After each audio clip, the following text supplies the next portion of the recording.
selamat siang rekan-rekan semua. Oke, semua sudah kembali ya ke Zoom, sudah dapat istirahat, kemudian tadi pasti juga sudah makan siang, berarti energinya sudah ini ya, sudah dicas lagi, sudah 100% lagi nih, energi rekan-rekan semua dan siap untuk mengikuti kegiatan workshop sesi 2 kita hari ini. Sebelum kita masuk ke sesi 2, izinkan saya sekali lagi untuk membacakan tata tertib kegiatan kita.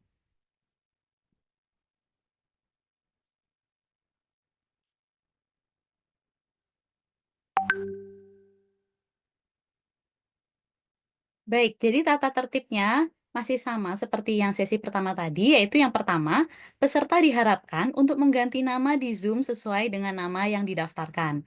Bagi mahasiswa BINUS online, mohon nama di-rename menjadi NIM_mahasiswa.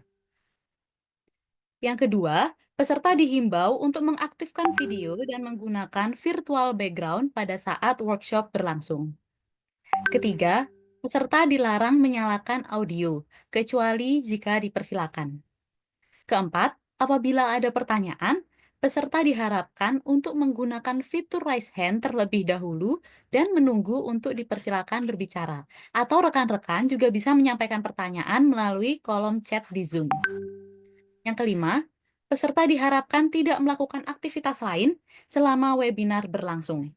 Aktivitas lain ini maksudnya adalah aktivitas-aktivitas yang dapat mengganggu kondusivitas kegiatan workshop kita, seperti mencoret-coret layar di Zoom atau menghidupkan audio dan itu belum dipersilahkan. Yang keenam, peserta diharapkan untuk mengikuti webinar sesi 1 dan sesi kedua dengan mengisi exit tiket pada masing-masing sesi.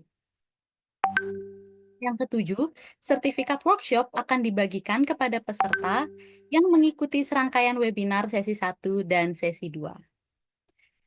Baik, tadi di sesi pertama kita sudah belajar bersama terkait pelaporan SPT tahunan orang pribadi dan itu difokuskan untuk yang bekerja pada pemberi kerja ya rekan-rekan. Nah, sekarang mungkin rekan-rekan muncul pertanyaan, kalau misalkan orang pribadi tersebut adalah pemilik UMKM, punya usaha, punya bisnis, atau bisa saja mungkin kasusnya orang pribadi itu dia selain bekerja pada pemberi kerja, itu juga punya usaha. Nah, itu seperti apa perlakuan perpajakannya? Pasti rekan-rekan di sini juga ingin tahu lebih lanjut dan itu akan dikupas lebih lanjut bersama narasumber kita yang luar biasa, yaitu Bapak Martogi Marojahan Sitinja, SEME. Dan berikut kami tampilkan CV beliau. Bapak Martogi ini merupakan salah satu dosen di BINUS University, menghandle terkait perpajakan. Dan Bapak Martogi ini juga sebelumnya menempuh pendidikan di Sekolah Tinggi Ilmu Ekonomi Pertiwi dan meraih gelar Bachelor Degree Economics. Dan setelah menempuh pendidikan S1, Pak Martogi juga melanjutkan pendidikan S2, jadi Master of Economics-nya di Universitas Trisakti. Jadi kalau rekan-rekan juga mau kepo lebih lanjut tentang Pak Martogi bisa mengunjungi LinkedIn yang tersedia. Dan sebelum kita masuk ke sesi pemaparan materi, izinkan saya untuk membacakan rundown kita untuk sesi 2 berikut ini secara singkat ya rekan-rekan. Jadi yang pertama tadi sudah ada sesi pembukaan, kemudian saya sudah baru saja menyampaikan ya pengenalan pemateri kita pada siang hari ini. Selanjutnya nanti selama kurang lebih 40 menit kita akan mendengarkan pemaparan materi oleh Bapak Martogi dan dilanjutkan dengan aktivitas ya atau study case. Lalu setelah itu akan ada sesi diskusi tanya jawab. Setelah sesi diskusi dan tanya jawab, ada pemberian apresiasi kepada pembicara, dilanjutkan dengan kuis, lalu pemberian hadiah kepada peserta pemenang kuis dan juga peserta teraktif. Kemudian ada sesi dokumentasi dan setelah itu penutupan acara. Diharapkan rekan-rekan dapat mengikuti kegiatan hingga akhir ya. Dan langsung saja kita sambut pembicara kita pada siang hari ini, yaitu Pak Martogi. Selamat siang, Pak Martogi. Ya, selamat siang Bu Meliana ya, Meliana ya. Iya, betul Bapak. Bagaimana Bapak kabar hari ini? Baik, baik Ibu. Oh, baik. Syukurlah Pak sudah siap untuk menyampaikan materi kepada rekan-rekan peserta webinar ya Pak ya. Ya, siap Bu, siap Bu. Baik Bapak, waktu pada Bapak Martogi, waktu dan tempat kami persilakan. Ya, terima kasih. Selamat siang semuanya peserta webinar ini Expenditure Stream 2025 ya. Eh, Sebagaimana tadi disampaikan oleh eh, Ibu Moderator, Bu Meliana, hari ini pada sesi ini saya akan menyampaikan materi mengenai PPh orang pribadi yang memperoleh penghasilan dari kegiatan usaha yang dalam kategori usaha mikro kecil menengah.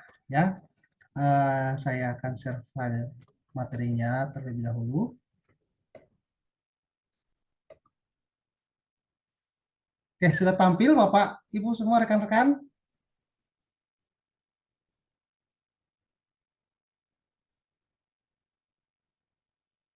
Apakah sudah tampil slide saya? Sudah ya. Oke, tadi sesi yang tadi pagi mungkin sudah ada materi mengenai PPh orang pribadi juga yang memperoleh penghasilan dari pekerjaan. Kalau untuk sesi yang kedua ini adalah SPT tahunan untuk orang pribadi yang memperoleh penghasilan dari kegiatan usaha atau pekerjaan bebas dalam kategori UMKM. Karena ada juga ya yang memperoleh apa kegiatan penghasilan itu dari kegiatan usaha tapi skalanya sudah tidak masuk kategori dalam UMKM. Oke, kita lanjutkan. Ini agak sulit ya memindahkan itunya eh, slide-nya ya. Oh iya, oke. Ada ini materinya yang akan saya paparkan saat ini adalah mengenai UMKM. Di sana akan ada bagaimana dasar hukumnya, kemudian subjek, objek, jangka waktu, bagaimana cara penyetoran, pemotongan atau pemungutan dan pelaporan. Dan terakhir nanti kita akan bahas secara singkat bagaimana pelaporannya di DJP online. Karena sekarang pelaporan pajak itu di DJP online. Kalau untuk apa yang akhir-akhir ini lagi ramai itu secara Cortex akan diterapkan nanti untuk PPHOP di 2025, dilaporkannya di 2026. Jadi ini kita akan coba materi ini. Nanti kalau ada pertanyaan silahkan di chat room sebelum atau raise hand ya. Latar belakang perpajakan UMKM. Sebenarnya ada dua rezim. Yang pertama yang simply standar rezim buat di mana ada penyederhanaan bentuk pengisian SPT, penyederhanaan proses pembayaran, pengurangan tarif pajak, penyederhanaan ini ada cara-cara penyederhanaan yang coba diterapkan. Inilah yang diterapkan di PP 55 tahun 2022, perubahan dari PP 53, perubahan dari PP 46. Jadi sebelumnya itu kan ada rezim, ada progressive rate, kemudian ada per sektor, kemudian berdasarkan indikator besar perusahaan, kemudian ada yang kombinasi. Jadi ini terdahulu sebelumnya itu kompleks sama seperti halnya PPh wajib pajak badan yang kompleks pengaturan atau cara pengenaan pajaknya. Jadi sekarang ini pemerintah itu memberikan insentif untuk pengusaha yang orang pribadi yang memperoleh penghasilan dari kegiatan usaha, bagaimana supaya lebih sederhana untuk memenuhi kewajiban perpajakannya, supaya bagaimana lebih kecil tarif perpajakannya sehingga tidak ada lagi apa hmm, cara-cara yang dilakukan oleh wajib pajak untuk mengecilkan atau mengakali ya, sebagaimana dia, kalau pengusaha itu kan tidak ada yang ikhlas bayar pajak. Pada prinsipnya bukan hanya pengusaha, semua orang sebenarnya, saya pegawai juga kalau dipotong PPh gaji itu merasa, aduh kenapa harus dipotong pajak gitu ya. Jadi PP perpajakan UMKM ini sengaja didesain agar ada kepatuhan, ada selain kepatuhan ada penyederhanaan, ada insentif untuk pelaku usaha orang pribadi dengan kategori usaha kecil menengah. Karakteristik bisnis UMKM yang umumnya sektor usaha kecil menengah memulai usahanya dengan modal yang sedikit, keterampilannya terbatas ya, yang kurang dari pendiri atau pemiliknya, terbatas sumber-sumber dana yang dapat dimanfaatkan untuk membantu kelancaran usahanya, seperti kredit pemasok, supplier, pinjaman bank, ataupun dari bank yang ingin melayani pengusaha kecil dan menengah itu ada keterbatasan.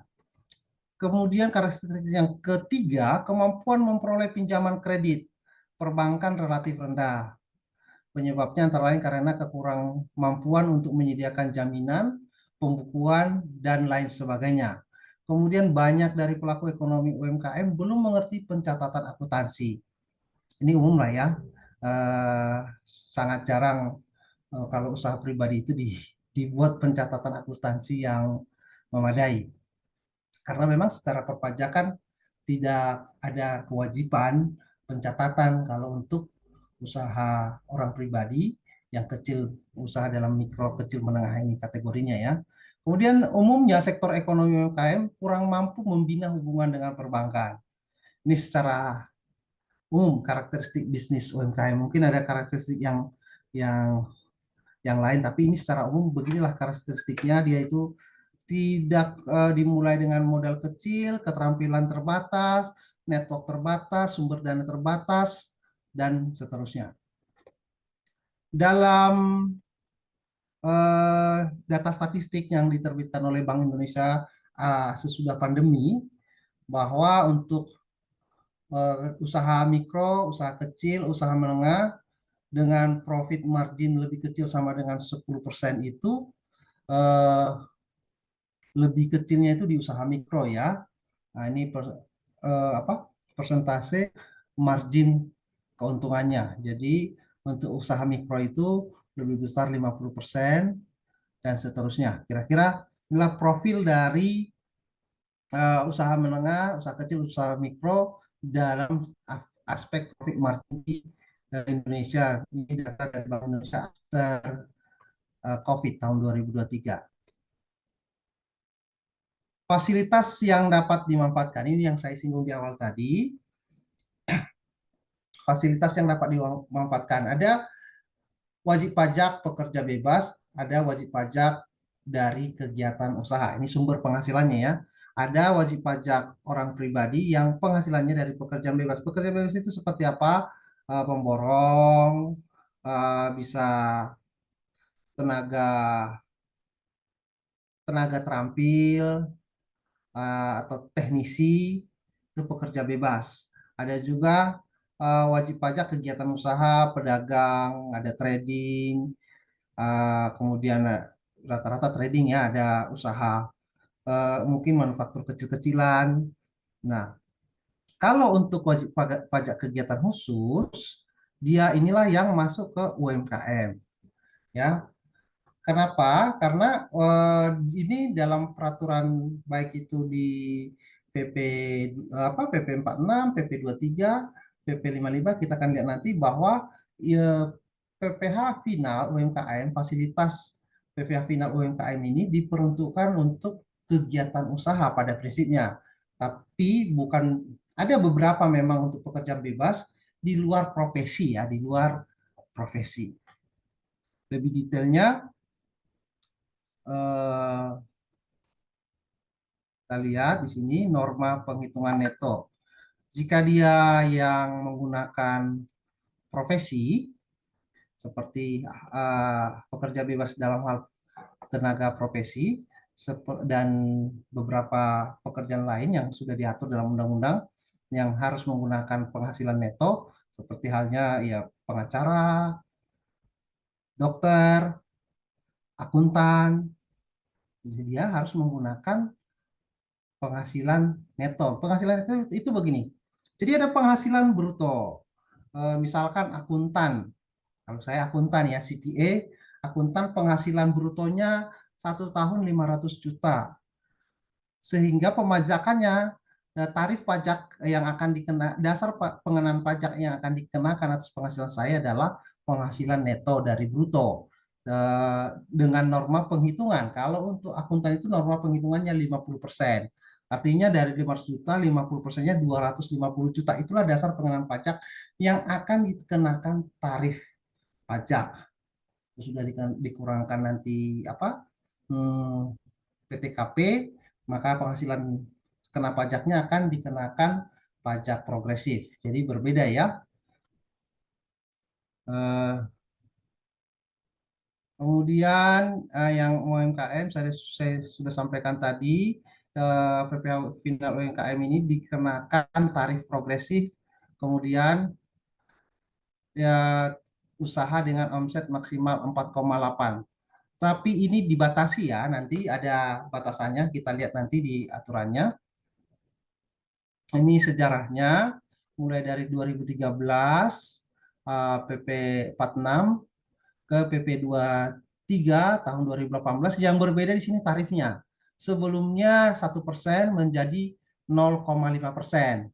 Kemudian ke PP 55 tahun 2022 yang berbeda di sini eh, dasar pengenaan pajaknya. Tarifnya 0,5%, tetapi di sini 0 sampai 500 juta itu tidak dikenakan. Kalau ini mulai dari 0, 1 rupiah, mulai dari 1 rupiah sudah dikenakan 0,5%. Tapi kalau di sini di atas 500 juta baru dikenakan 0,5%. Kemudian yang berubah dari jangka waktu. Kalau di PP 23 2018 sampai 2021 berlakunya itu berubah itu untuk CV, untuk apa persekutuan dia diberlakukan di sini selama 5 tahun, sesudah PP 55 menjadi 4 tahun. Itu perbedaannya ya yang yang yang dasar ya, perbedaan uh, tarif kemudian jangka waktu. Subjek PPh final UMKM di atas sebenarnya sudah disinggung. Yang termasuk sebagai subjek pajak, subjek ya, ada subjek pajak, ada wajib pajak, lebih ke wajib pajak sebenarnya. Wajib pajak yang masuk kategori orang yang dikenakan tarif PPh final adalah wajib pajak orang pribadi dan wajib pajak badan yang penghasilannya tidak melebihi ya, wajib pajak orang pribadi, baik orang pribadi ini maupun badan yang penghasilannya tidak melebihi 4,8 ya, tidak melebihi 4,8. Yang jadi kategorinya adalah wajib pajak baik orang pribadi maupun badan yang tidak melebihi 4,8. Kemudian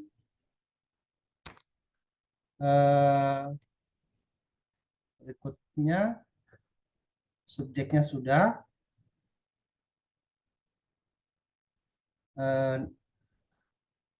yang dikecualikan, tetapi ada yang dikecualikan dari walaupun tadi dia omsetnya di bawah 0,48, tetapi ada yang dikecualikan. Yang dikecualikan itu adalah pertama, wajib pajak yang memilih untuk dikenakan PPh dengan tarif umum. Jadi bisa, ini opsional. Namanya fasilitas. Kalau fasilitas itu bisa dipakai, bisa tidak dipakai gitu ya. Jadi kalau fasilitas, kalau kita nih diberikan fasilitas, bisa kita tidak gunakan kan? Bisa gunakan, bisa tidak gunakan. Jadi kalaupun wajib pajak tidak menggunakan fasilitas tarif ini, Jadi itu dikecualikan. Jadi pada wajib pajak yang memilih menerapkan tarif umum Undang-Undang PPH pasal 17 ya yang menggunakan berdasarkan penghitungan neto tadi. Penghasilan neto dengan tarif progresif untuk orang pribadi itu yang 0 sampai 60 juta 5%, 60 sampai 250 15, 250 sampai 500 itu 25, 500 sampai 5M 30, di atas 5M 35. Jadi kalau dia memilih untuk tidak menggunakan tarif fasilitas tarif UMKM. Kemudian yang kedua, wajib pajak yang memperoleh fasilitas tax holiday dan tax allowance. Yang ketiga, bentuk usaha tetap. Bentuk usaha tetap ini rekan-rekan semua yang belum pernah dengar, bentuk usaha tetap ini adalah aktivitas atau kegiatan usaha yang dilakukan oleh subjek pajak luar negeri yang kemudian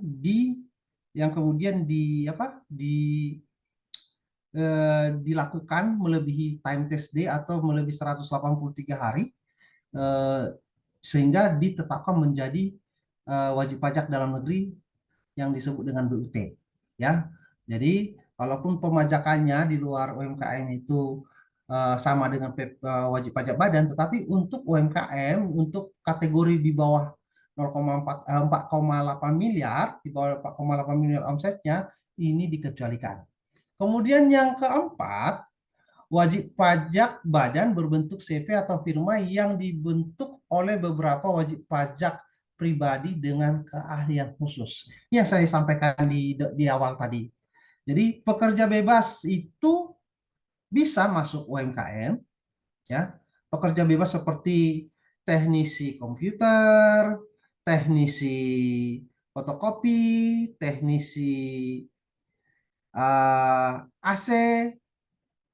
Jika kegiatan pekerjaan bebasnya itu terkait tidak diikat dalam suatu firma CV dalam keahlian khusus atau profesi yang sudah garis besar ya profesi yang kita tahu seperti dokter, pengacara, akuntan itu sudah pasti tidak termasuk dalam eh, wajib pajak yang dapat memanfaatkan fasilitas ini. Jadi ini masuk sebagai wajib pajak yang dikecualikan. Kemudian berikutnya objeknya apa sih? Objeknya saya itu adalah penghasilan yang peredarannya di bawah tidak melebihi 4,8, tetapi penghasilan tersebut dikecualikan atas penghasilan yang pertama, penghasilan yang diterima wajib pajak dari jasa sehubungan dengan pekerjaan bebas itu sama ya seperti wajib pajaknya, subjeknya. Kemudian penghasilan yang diterima atau diperoleh dari luar negeri ya. Jadi kalaupun tidak mencapai 4,8, kalau sumber penghasilannya dari luar negeri dikecualikan, tidak dapat menggunakan fasilitas tarif ini.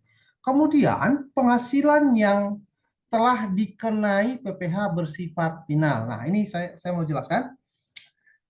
Misalkan dia sudah omset dalam 1 tahun peredaran brutonya tidak melebihi 4,8. Tetapi peredaran bruto itu sudah dikenakan tarif PPh final. Seperti halnya jasa konstruksi, pemborong, ya, dia membangun rumah. Lalu kalau jas itu kan kategori jasa konstruksi sudah dikenakan tarif PPh final. Kalau orang pribadi kategori kecil tarifnya 1,75%. Ini sudah dikecualikan.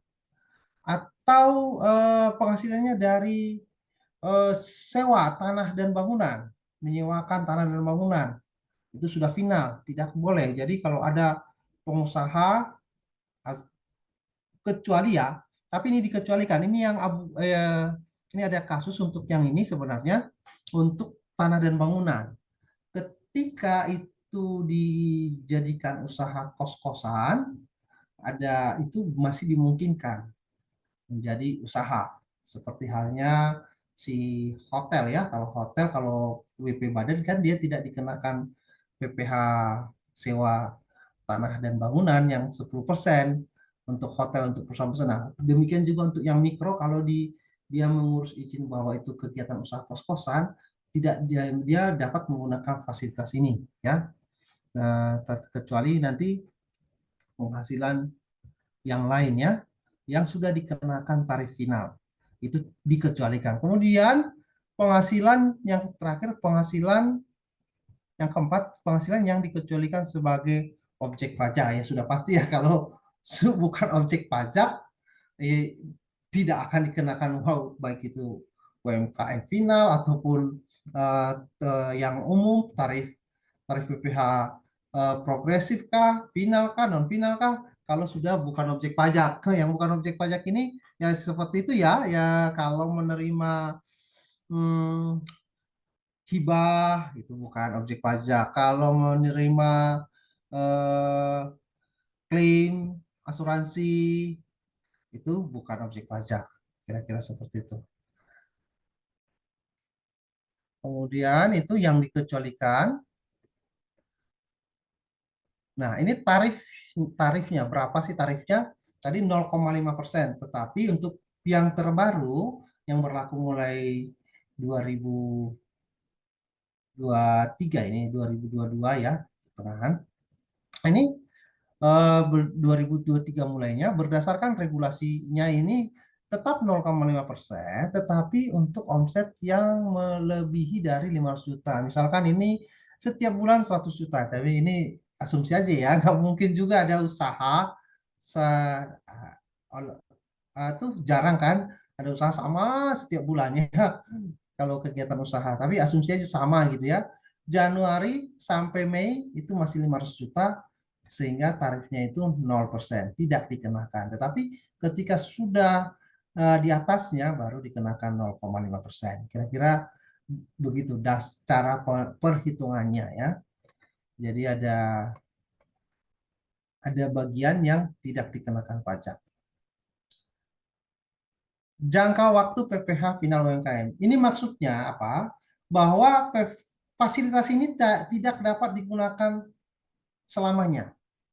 Fasilitas ini dapat digunakan terbatas. Ada batas waktu untuk menggunakan tarif UMKM. Untuk orang pribadi, 7 tahun. Ini yang akan kita bahas, yang akan materi yang akan kita bahas saat ini. Untuk orang pribadi berarti itu 7 tahun terhitung mulai dimulainya ya. Kemudian untuk badan dalam bentuk koperasi, persekutuan atau firma itu 4 tahun.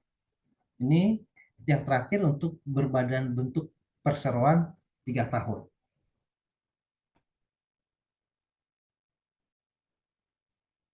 Jangka waktu tersebut terhitung sejak tahun pajak wajib pajak terdaftar ya, kalau untuk sesuai dengan PP 55. Kalau sebelumnya kan status tahun lalu ya.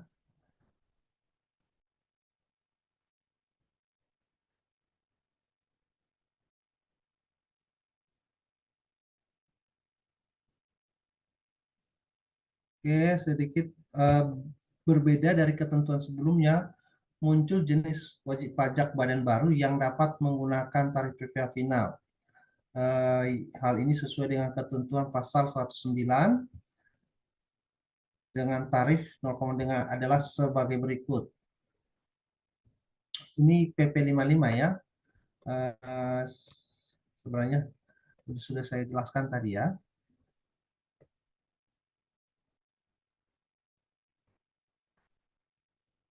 Berikutnya, bagaimana cara penyetoran, pemotongan, atau pemungutan dan pelaporannya. Jadi bagaimana cara pelunasannya? Ada dua cara.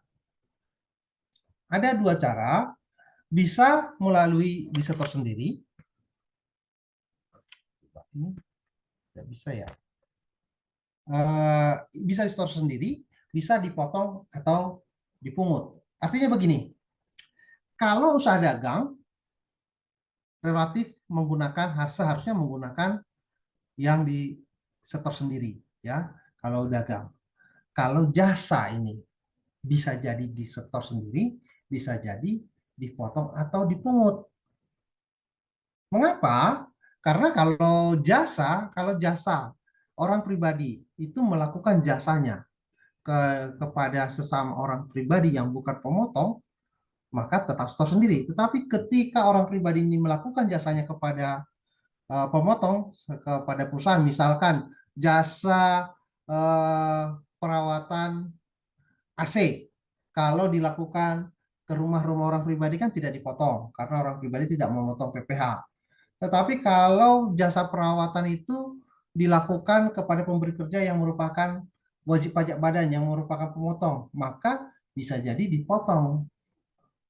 Seharusnya dipotong oleh wajib pajak badan. Nah, ini yang harus hati-hati ya ketika wajib pajak ingin menggunakan fasilitas 0,5%, tetapi melakukan jasa tersebut kepada pemotong, kepada wajib pajak badan.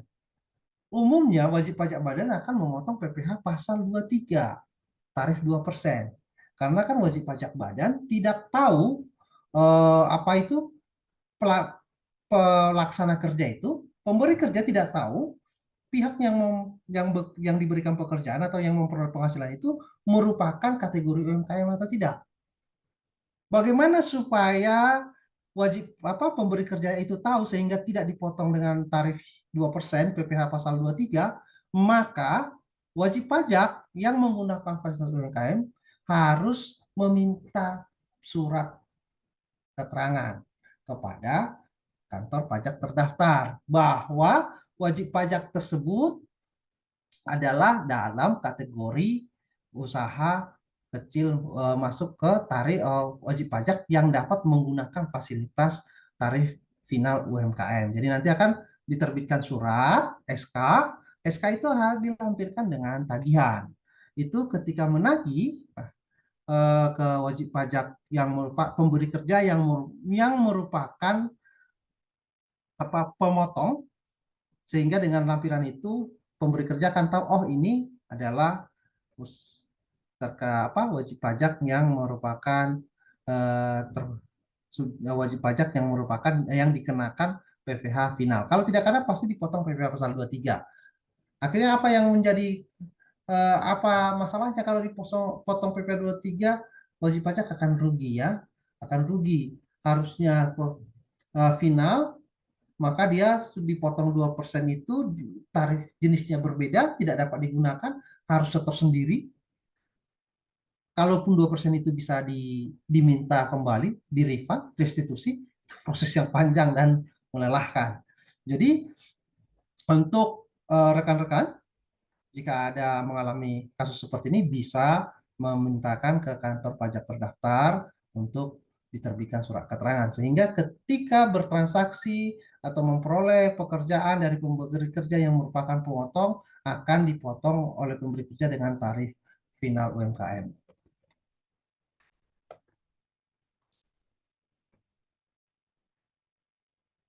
Berikutnya bagaimana kalau yang ini saya sudah bahas ya, yang penyetoran tadi. Penyetoran tadi kapan disetor? Paling lambat tanggal 15. Kalau setor sendiri paling lambat disetor tanggal 15. Kapan disetor? Setiap bulan ya, setiap bulan. Kalau ini wajib ya, setor sendiri itu wajib dilakukan untuk yang trading. Kalau trading kan nggak mungkin ada dipotong pajak ya. Ya, kecuali trading yang ke kas bendahara negara. Sejauh yang saya tahu trading ke bendahara negara juga ada batasan yang tidak dipungut juga kalau yang kecil-kecil ya. Jadi biasa kalau toko misalkan ya, toko toko toko kelontong misalkan jual setiap satu bulan ini 70 juta, maka bulan Januari akan store paling lambat tanggal 15 ya. Kalau dia sampai masih 70 juta, belum 500 juta, tidak perlu, dan seterusnya, dan seterusnya. Begitu dia misalkan Januari omsetnya 550 juta, maka 50 jutanya disetorkan 0,5%. Kira-kira seperti itu ya. Paling lambat tanggal 15, dilaporkannya tanggal 20. Kemudian wajib pajak yang telah melakukan penyetoran PPh final UMKM dianggap telah menyampaikan SPT masa PPh sesuai dengan tanggal validasi nomor transaksi penerimaan dan seterusnya. Kemudian dalam hal wajib pajak tidak memiliki peredaran usaha pada bulan tertentu, wajib pajak tidak menyampaikan SPT masa. Ya, ini dulu ya yang tanggal 20 ini. Tanggal 20 ini artinya kalau kita memotongnya, kalau memotong PPh UMKM maka itu sama seperti PPh final lainnya dilaporkan tanggal 20. Kemudian kalau menyetor, kalau setor sendiri tidak perlu melakukan laporan. Kalau setor sendiri tidak perlu melakukan laporan di setiap masa. Laporannya itu nanti akan dilakukan di SPT PPh-OP tahunan.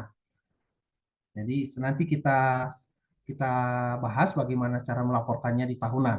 Jadi setiap bulan, bulan ini dibayar paling lambat tanggal 15, bulan berikutnya itu sudah dianggap sudah melaporkan pada masanya SPT-nya, tetapi akan dilaporkan kembali secara kumulatif dalam SPT tahunan. Kemudian yang bagian F ini, dalam hal wajib pajak tidak memiliki peredaran usaha pada bulan tertentu, wajib pajak tidak wajib menyampaikan SPT masa. Ya, kalau tidak ada, tidak wajib nyetor ya. Jadi karena dia berdasarkan omset. Kalau pemotongan atau pemungutan, eh, pemotong atau pemungut dalam kedudukan sebagai pembeli atau pengguna jasa melakukan pemotongan dengan tarif 0,5%. Ini yang saya sampaikan tadi, kita akan memotong 0,5%, wajib pemberi kerja akan memotong 0,5% jika ada surat keterangan itu ya, yang menyatakan bahwa lawan transaksi tersebut adalah pengusaha yang menggunakan fasilitas tarif final UMKM. Kemudian dilakukan untuk setiap transaksi penjualan atau penyerahan jasa. Ya, berarti jadi setiap tagihan ya, setiap tagihan dipotong. Kemudian wajib pajak bersangkutan harus menyerahkan fotokopi surat keterangan dimaksud kepada pemotong atau pemungut pajak. Nah, ini yang saya maksud tadi ya. Pemotong atau pemungut pajak tidak melakukan pemotongan atau pemungutan PPh pasal 22 terhadap wajib pajak yang memiliki surat keterangan yang melakukan transaksi impor pembelian barang. Dan wajib pajak bersangkutan harus menyerahkan fotokopi surat keterangan. Nah, ini tetap ya, harus ada itu sehingga kalau impor tidak perlu dipotong PPh pasal 22. Itu kalau diserahkan itu ya, apa namanya? eh, surat keterangan bahwa wajib pajak tersebut merupakan eh, pengusaha yang dapat menggunakan fasilitas PPh final. Kemudian SSP merupakan bukti pemotongan atau pemungutan pajak penghasilan dan harus diberikan oleh pemotong atau pemungut pajak kepada wajib pajak yang dipotong atau dipungut. Kemudian pemotong atau pemungut wajib pajak menyampaikan SPT masa atau pemotongan atau pemungutan pajak penghasilan dan jelas ya. Berikutnya bagaimana melaporkannya. Kalau tadi kan secara aturan kita sudah bahas siapa subjeknya, siapa pihak yang dapat menggunakan fasilitas UMKM, kemudian objeknya apa, penghasilan apa saja. Kalau subjeknya apa, berarti ada yang dikecualikan, ada wajib pajak yang dapat memperoleh fasilitas ini, ada yang dikecualikan, kemudian objeknya apa, objek apa yang dikecualikan, kemudian tarif dan dasar perhitungannya bagaimana, bagaimana cara pembayarannya, bagaimana cara pelaporannya, sudah kita bahas tadi secara aturan perpajakan yang berlaku. Nah, sekarang secara praktis, bagaimana sih melaporkannya? Ini dicuplik beberapa bentuk form ya, SPT PPh orang pribadi untuk wajib pajak yang memperoleh penghasilan dari pekerjaan bebas dan atau kegiatan usaha. Dia menggunakan 1710 ya. Kalau hanya pekerjaan yang memperoleh penghasilan dari pekerjaan itu kan 1770S. Kalau untuk pekerjaan bebas dan kegiatan usaha pakai 1770. Ini sudah harus diisi NPWP, kemudian ini sama seperti halnya wajib pajak yang lainnya mengisi as. Ada yang terbalik sepertinya. Ini sama kewajiban isi as kewajibannya, kemudian asnya, kemudian di sini yang berbeda dengan wajib pajak orang pribadi ya, di formulir 1710S atau yang 1770 yang memperoleh penghasilan yang bukan final, perbedaannya adalah di sini. Jadi kalau untuk kalau untuk apa? Kalau untuk PPh final 0,5% yang merupakan fasilitas untuk UMKM itu di sini ya, harusnya di sini. Di sini itunya dasar pengenaan pajaknya, kemudian tarifnya di sini. Jadi kira-kira begitu, harusnya akan masuk di nilai itu dipilihnya.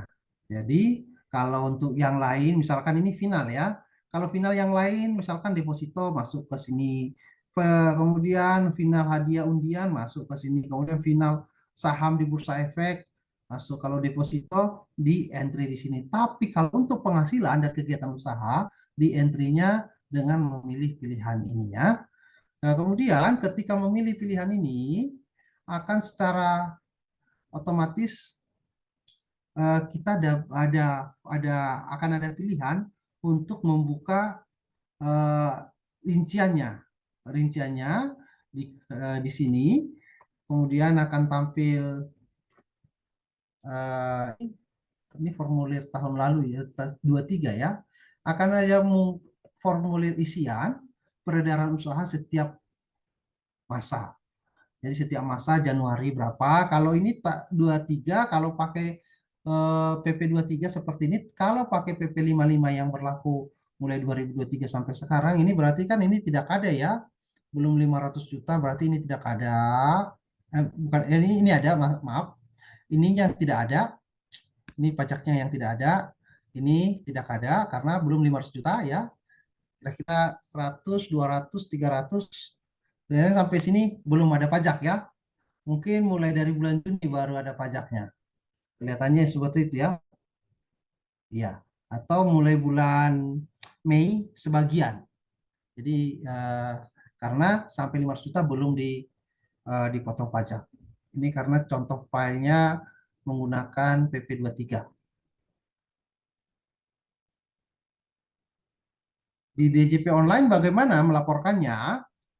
Itu tadi isian khusus untuk UMKM ada di form penghasilan tersebut dilaporkan di form 1773 ya. 1770 bagian 3 di nomor 16. Di nomor 16 dipilih, nomor 16 itu dipilih, di checklist, kemudian diisi detailnya. Seterusnya, berikutnya, kalau di DJP online, setelah masuk dengan akun masing-masing, bisa memilih menu lapor, kemudian menu lapor itu kan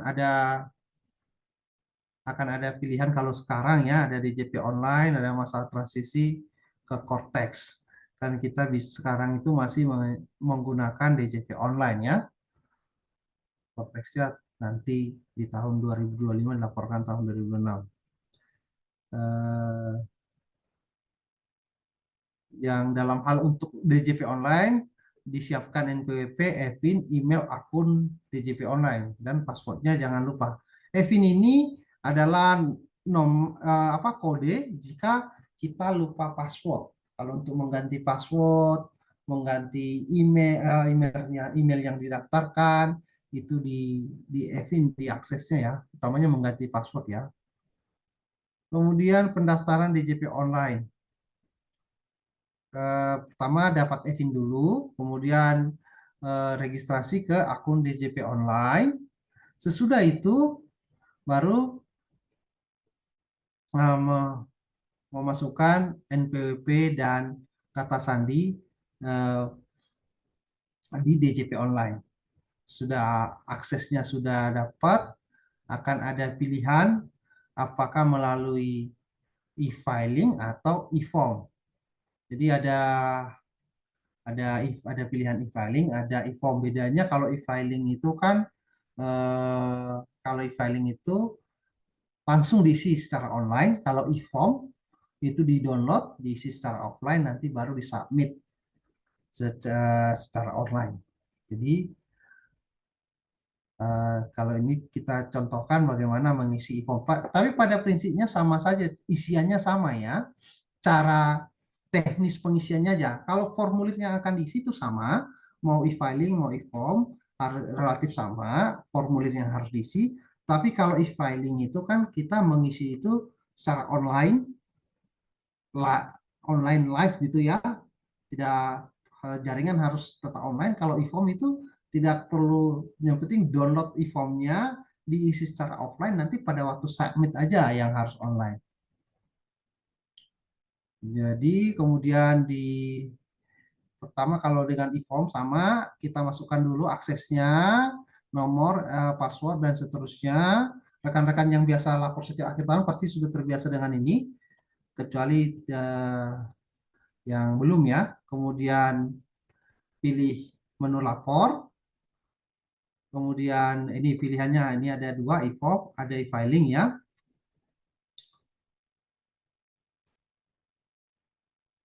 Kita pilih e-form, kemudian pilih buat SPT.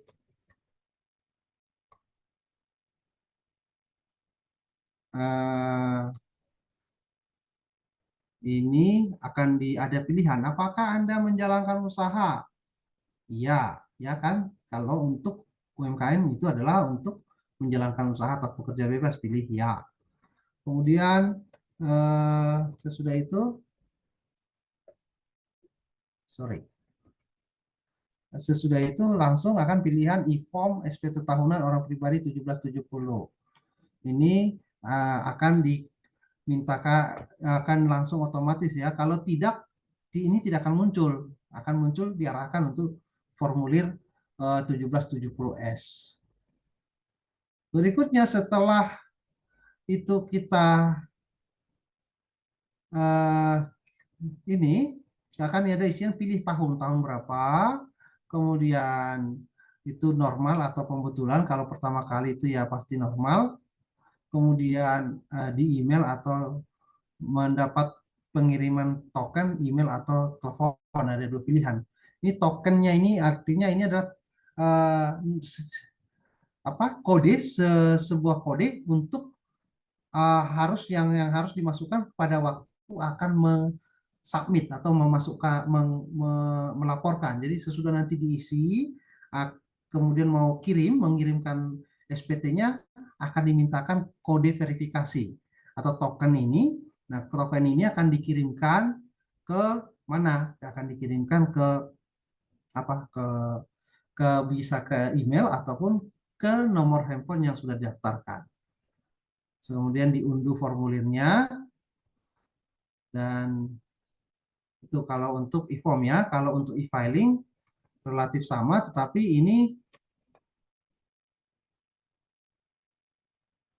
contoh e-filing yang ini ya, pekerjaan bebas ini.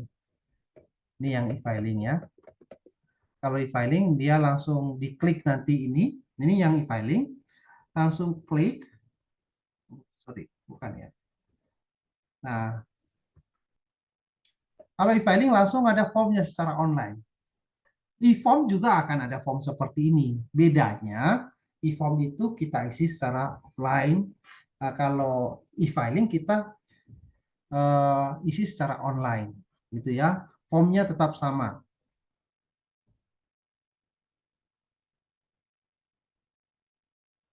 Nah, ini isian kalau punya penghasilan selain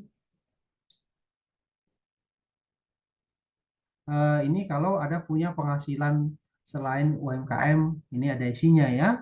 Kalau dia hanya kegiatan usaha, penghasilannya hanya kegiatan usaha yang dikenakan tarif final, maka ini tidak ada isinya. Kalau dia ada penghasilan juga dari pekerjaan atau dari eh, pekerjaan yang merupakan profesi yang menggunakan PH Neto, maka ini tetap ada isinya ya, penghasilannya berapa gitu ya.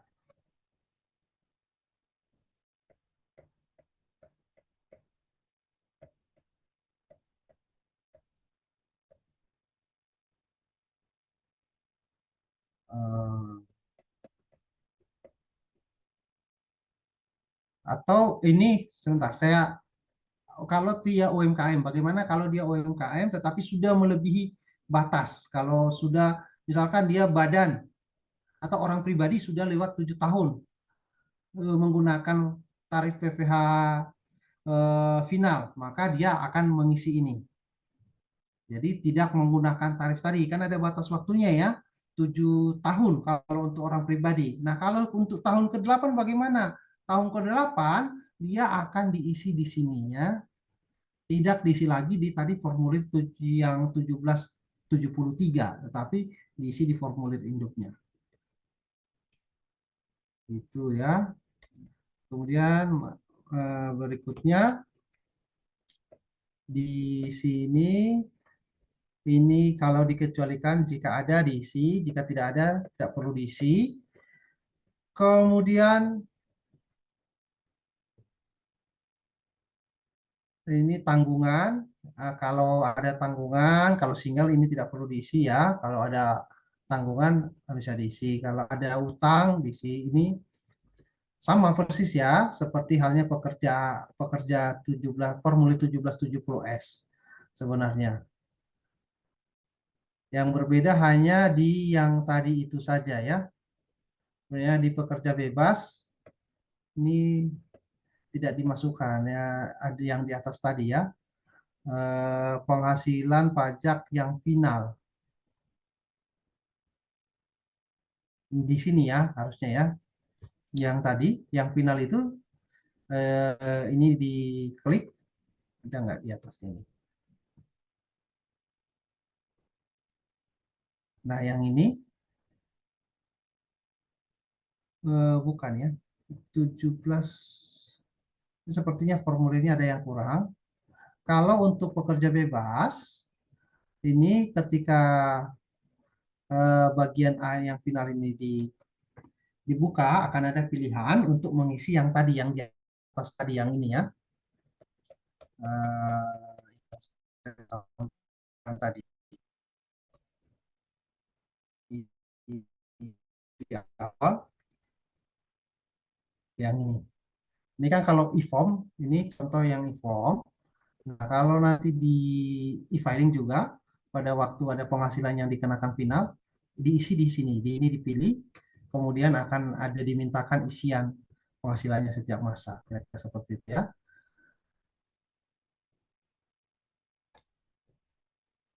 Oke, berikutnya sesudah diisi semua, baru akan dicek kembali apakah sudah benar. Kalau sudah isi semua, apakah sudah benar, masuk PPh finalnya masuk, peredarannya, kalau ada gajinya di entry di gaji, itu baru kalau sudah semua sudah benar, baru di apa checklist setuju, lalu dia akan meminta token tadi yang dikirimkan, kode verifikasi tadi ini akan dikirimkan. Dia akan meminta token yang dikirimkan ke email ataupun ke nomor itu, nomor apa, lewat email atau lewat uh, lewat kan pilihannya bisa di email. Nah, sesuai ini diisi, kode verifikasinya diisi di sini, nanti kode verifikasi yang di email itu di entry di sini kan, baru di submit, maka itu akan kode verifikasi ini yang di email ini masukkan ke situ, itu nah ini dia ada di bawah, baru akan ada pilihan puas atau tidak puas ya. Kalau saya sih pilihnya puas-puas saja ya biar cepat selesai itu laporannya dan akan terbit bukti penerimaannya. Kalau sudah terbit berhasil ya bukti penerimaan 1770 kalau SS ini bukannya. Kalau dikirimkan ini akan terbit 1770. Kira-kira seperti itu cara pelaporannya. Oke, tadi sudah selesai sebenarnya. Silahkan untuk sesi berikutnya. Oh, baik. Berarti Ah, tadi itu sudah selesai ya, Bapak pas ya di untuk ujung-ujungnya putus udah. semuanya. Oh, baik, Bapak, tidak Ya, masalah. Kalau begitu, tadi Pak Martogi sudah menyampaikan materi yang sangat jelas ya rekan-rekan terkait pelaporan SPT tahunan UMKM. Terima kasih banyak kepada Pak Martogi yang telah menyampaikan materi. Dan selanjutnya dari rekan-rekan mungkin masih ada yang bingung, masih penasaran, ingin tahu lebih lanjut terkait perlakuan perpajakan, khususnya pelaporan SPT tahunan UMKM, dan juga kita ada narasumber yang sangat luar biasa, expert di bidangnya yaitu perpajakan, bisa langsung ditanyakan ya rekan-rekan. Rekan-rekan bisa raise hand terlebih dahulu dan juga menghidupkan kamera dan selanjutnya akan saya persilakan untuk menyampaikan pertanyaan. Dari rekan-rekan ada yang ingin bertanya, kami persilakan. Sambil saya juga menyimak ini, Pak Martogi, saya lihat di kolom chat juga banyak. Oke, ada Kak Nita Aprilia Dewi. Selamat siang, Kak Nita. Halo, selamat siang. Mohon maaf, Mbak, saya belum bisa on cam karena takut nanti sinyalnya hilang, jadi saya off cam. Siap, tidak Oke, apa-apa, Kak. Silakan iya. disampaikan pertanyaannya, Kak.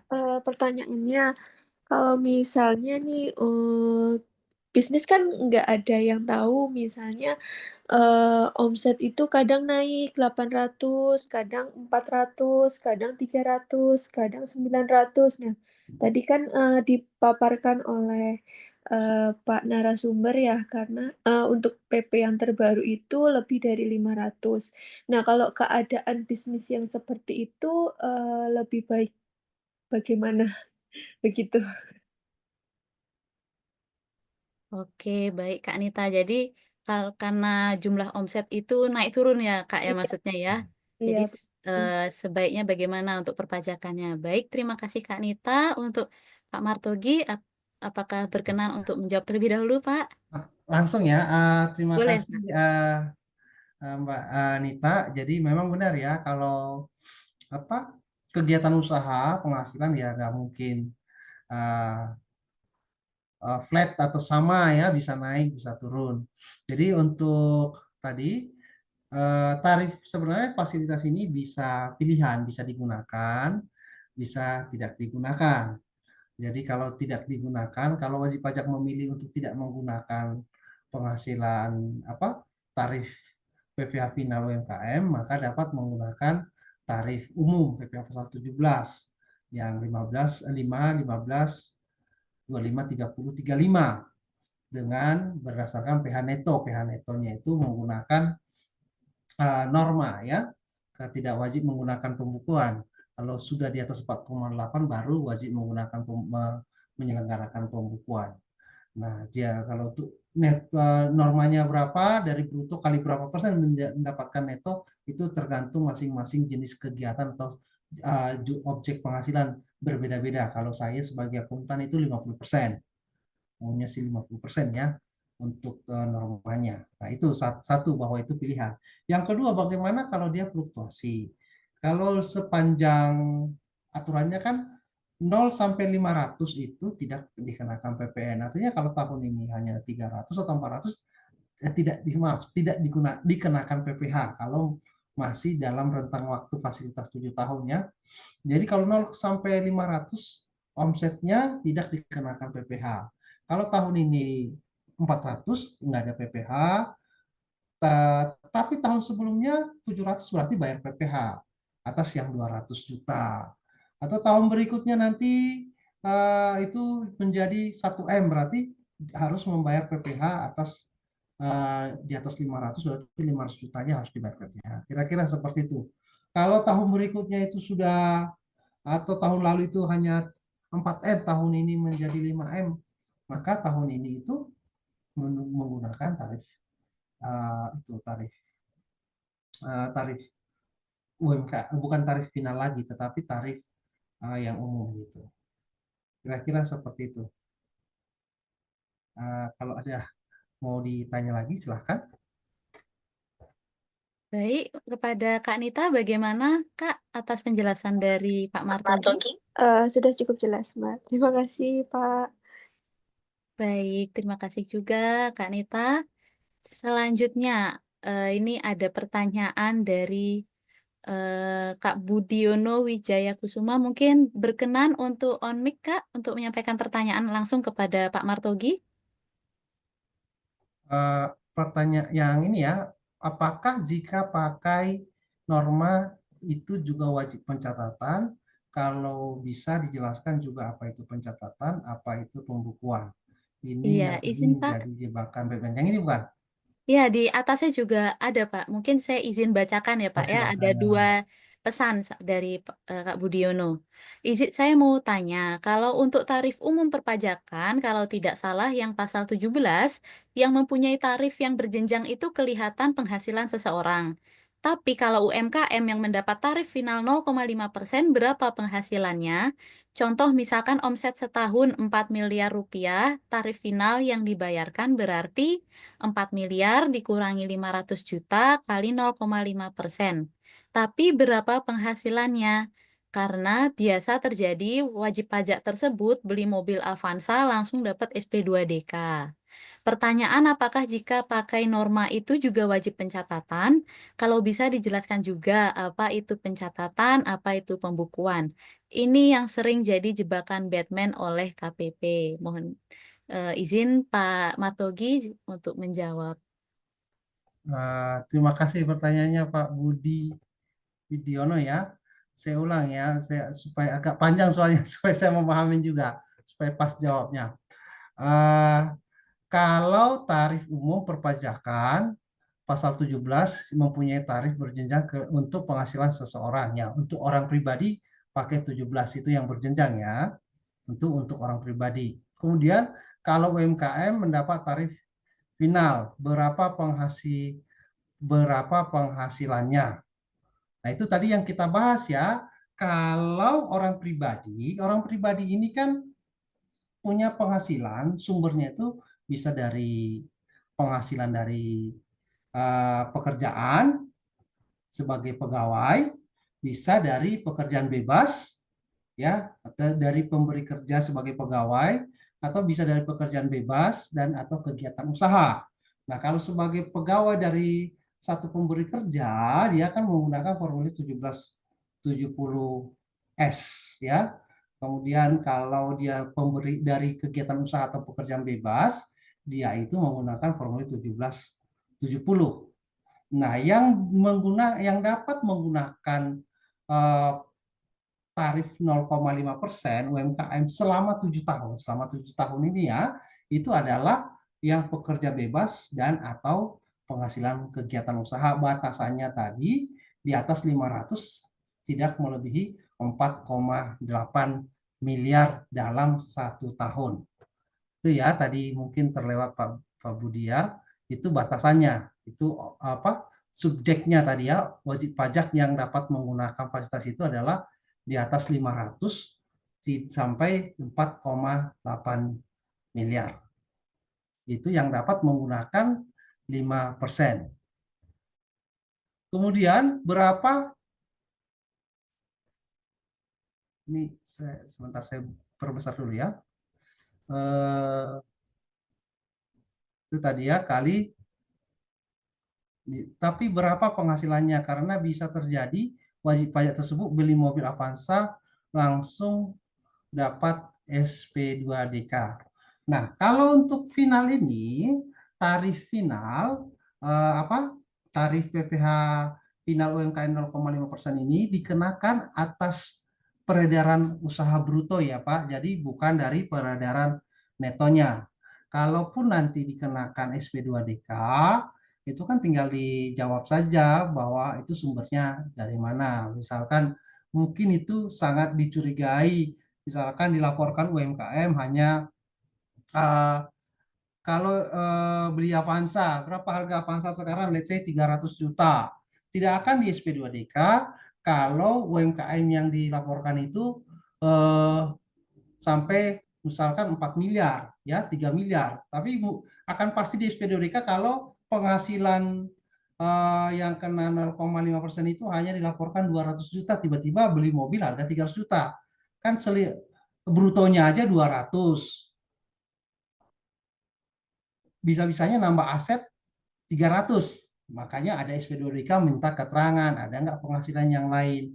Tetapi ketika dia apa menyajikan laporan SPT orang pribadi tersebut eh, dengan nilai 0,5% dari peredaran bruto yang nominalnya besar, pada prinsipnya kan petugas pajak punya nilai acuan penghasilan neto, misalkan yang tadi kalau akuntan itu 50%. Kalau memakai itu pun secara penelitian, SP2DK itu kan diterbitkan oleh AR bagian penelitian ya. Kemudian itu kalaupun secara analisis diterapkan dengan PH neto 4 miliar kali 50% ada 2 miliar itu. Jadi acuan sederhananya bagian AR pajak itu kan menggunakan acuan PH neto yang sudah ada di di perpajakan. Kalau kontraktor itu 40 berapa 48%, kalau apa pemborong kira-kira seperti itu, kalau jasa akuntan 50% netonya, kira-kira seperti itu. Jadi kalau dilaporkan nanti uh, penghasilan brutonya 4,4 M, netonya berapa, pertambahan asetnya berapa, kalau make sense itu bisa dijelaskan kalau ada pertanyaan SP2DK. Kira-kira seperti itu untuk pertanyaan Pak Budiono yang pertama. Kemudian eh, tadi lanjutannya Ya, apa terkait tanya? perbedaan pencatatan dan pembukuan, Ya, Bapak. pencatatan dan pembukuan. Kalau pembukuan kita tahu ya, kalau untuk pembukuan ada kan ada standar akuntansi eh, entitas privat, ada standar akuntansi apa IFRS. Jadi secara garis besar kalau pembukuan itu menggunakan standar akuntansi yang berlaku umum. Ada neraca, ada laba rugi ya, ada posisi laporan posisi keuangan, ada eh, laba rugi komprehensif, ada arus kas, ada laporan perubahan modal, ada laporan arus kas, ada catatan atas laporan keuangan. Itu standar kalau pembukuan. Nah, kalau pencatatan itu pada prinsipnya karena pencatatan itu patokannya adalah apa? Dasar perhitungannya adalah penghasilan bruto, seminimal mungkin pencatatan itu adalah penghasilan bruto dalam 1 tahun. Jadi penghasilan bruto itu pencatatan itu harus mencatat penghasilan bruto dalam 1 tahun itu setiap pertanggal terimanya kah atau pertanggal tagihannya kah berapa dalam 1 tahun dicatat. Nah itu akan dijadikan dasar kan dalam penghitungan penghasilan netonya menggunakan norma. Kira-kira begitu yang bisa saya sampaikan, Pak Budiono. Baik, terima kasih Pak Martogi yang sudah memberikan penjelasan dan untuk Pak Budiono semoga jawaban dari Pak Martogi itu sudah cukup ya, Pak ya. Apa kalau Baik, ada yang mau kurang jelas dari Pak Budiono sebelum ke pertanyaan yang berikutnya? baik. Izin Pak, ada tanggapan dari Pak Budiono via chat. Mungkin Pak Budiono saya tawarkan lagi apakah berkenan untuk open mic, Pak? Sambil saya bacakan ya, Pak ya. Yang Pak Martogi katakan make sense buat kita, tapi apakah PP bisa menerima itu tergantung dari penilaian subjektif dari akun representatif. Kalau sudah pemeriksaan, tergantung dari fiskus atau fungsional. Apa tidak ada batasan, misalkan omset 4 miliar, batasan penghasilannya berapa? Seperti itu, Pak Martogi. Oh iya, itu yang saya sampaikan tadi Pak Budiono ya, bahwa itu kan ada norma penghasilan neto. Jadi setiap profesi atau setiap kegiatan usaha sudah ada acuan di kantor pajak itu penghasilan netonya berapa. Sebagai contoh yang saya ingat ya, kalau saya itu akuntan itu 50%. Pengacara profesi rata-rata 50% penghasilan netonya. Kalau yang kelontong berapa persen saya nggak hafal. Nanti tinggal di search berapa persen acuannya. Jadi sudah ada acuan norma penghitungan neto secara analisis ya. Ketika bisa disajikan seperti itu tidak ada masalah. Harusnya saya biasa mendampingi SP2DK baik-baik kok sekarang petugas pajak selama kita bisa menjelaskan secara dengan logis dan aturan yang berlaku gitu ya secara apa kelaziman dan kewajarannya kira-kira begitu Pak Budiono. Baik, terima kasih Pak Martogi. Selanjutnya ada pertanyaan lagi Pak dari Kak Nining. Iya Kak tadi Nining, banyak apakah berkenan untuk open mic dan on kamera Kak Nining? Biar bisa bertanya langsung ke Pak Martogi.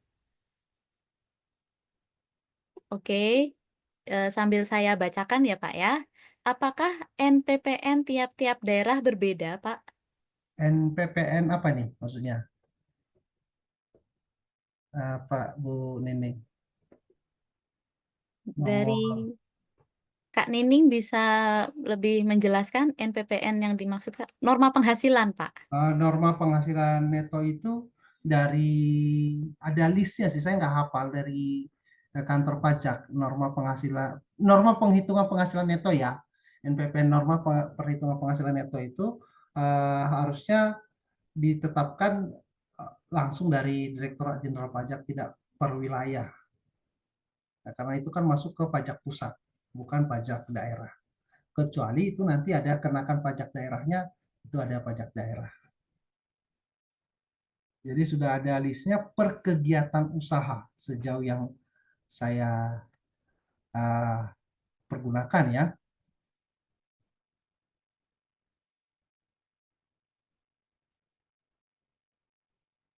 Baik, terima kasih Pak Martogi. Kepada Kak Nining, apakah sudah clear penjelasan dari Pak Martogi? Baik, terima kasih Pak. Disampaikan oleh Kak Nining. Berikutnya Bu, Baik, ada pertanyaan lagi dari Kak Firda. Saya bacakan ya Pak ya. Pak Martogi mohon izin bertanya dan mohon maaf belum bisa on mic.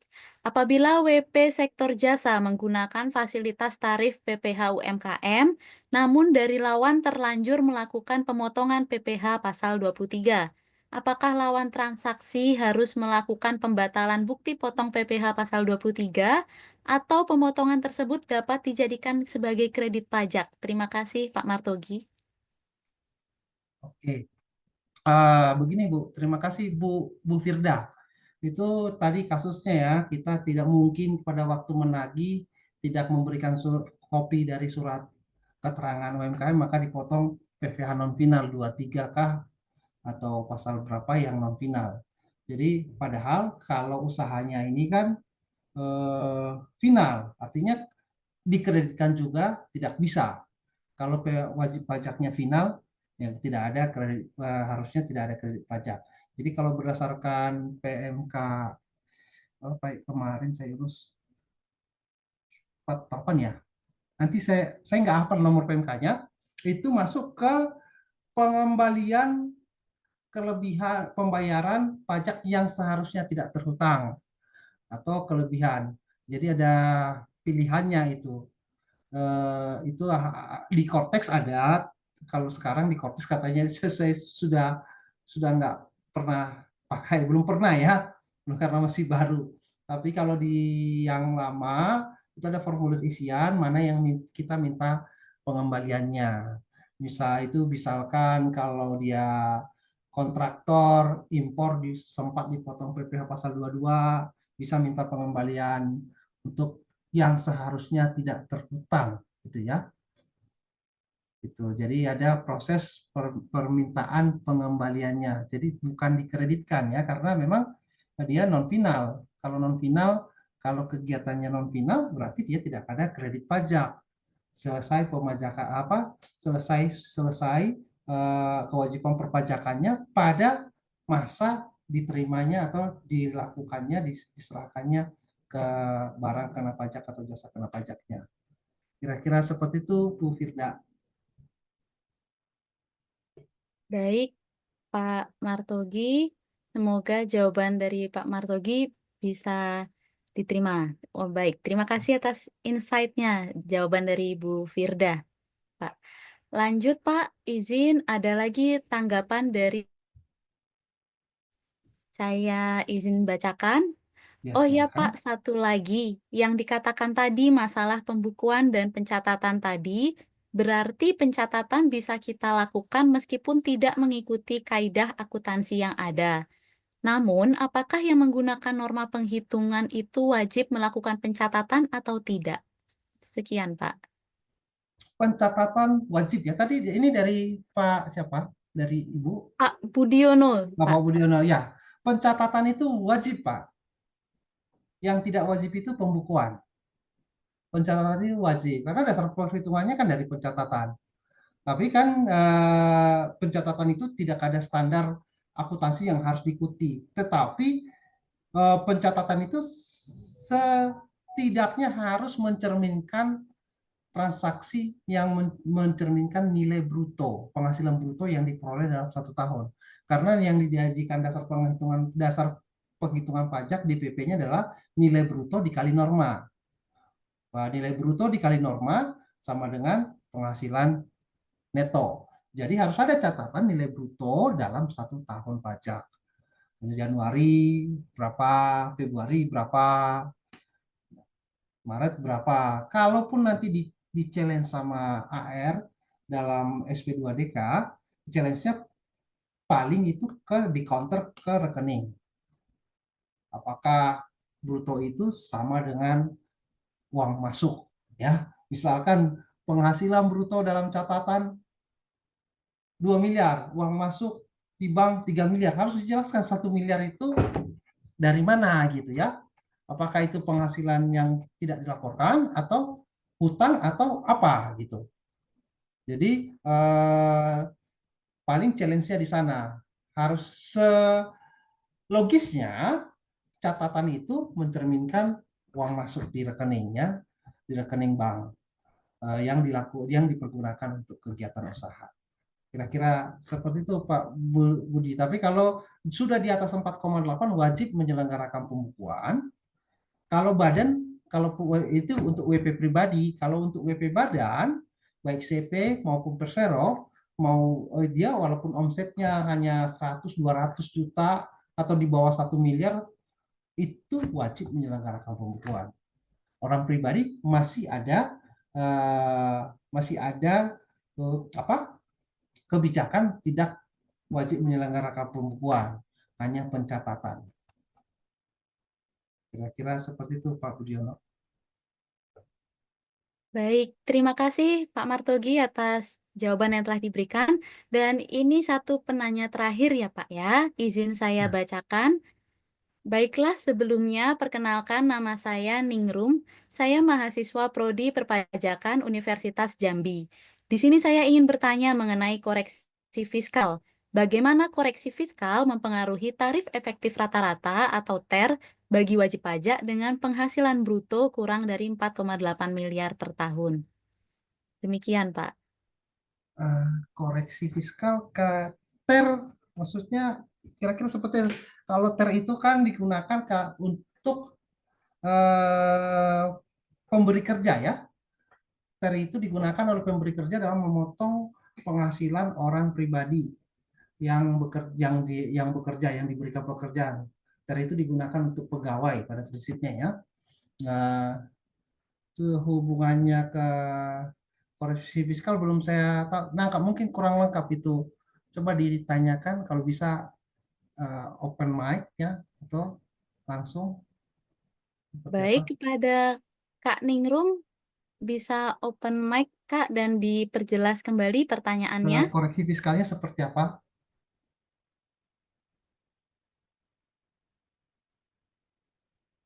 Selamat siang, Kak Ningrum.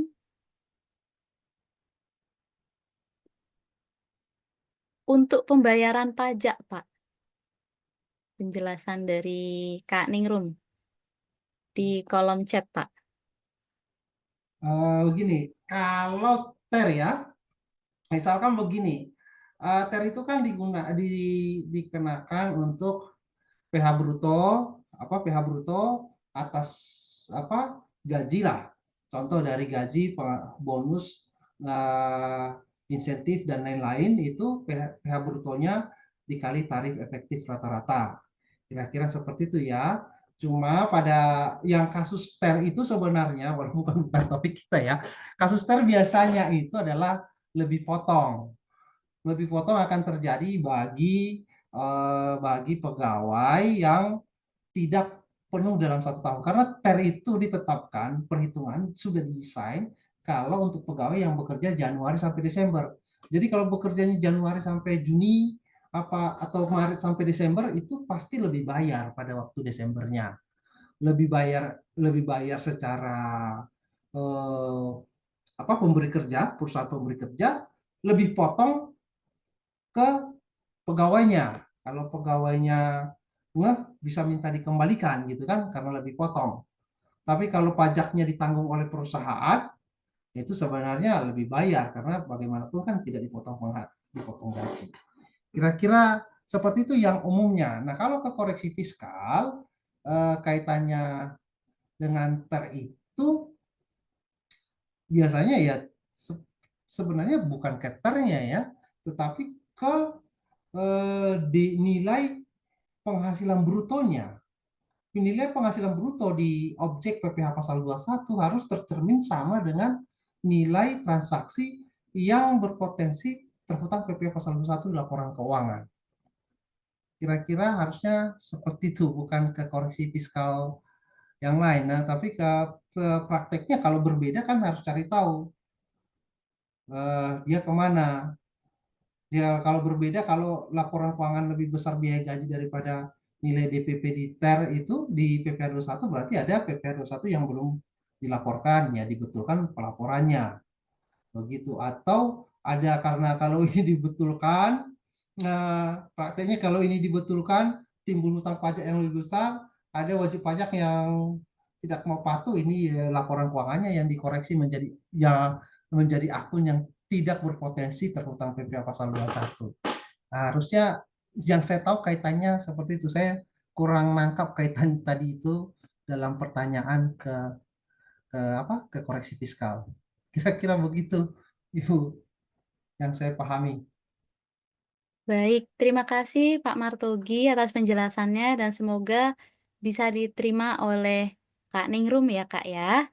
Dan masih ada satu pertanyaan lagi, Pak, Ya, silahkan. dari Caca nama akunnya.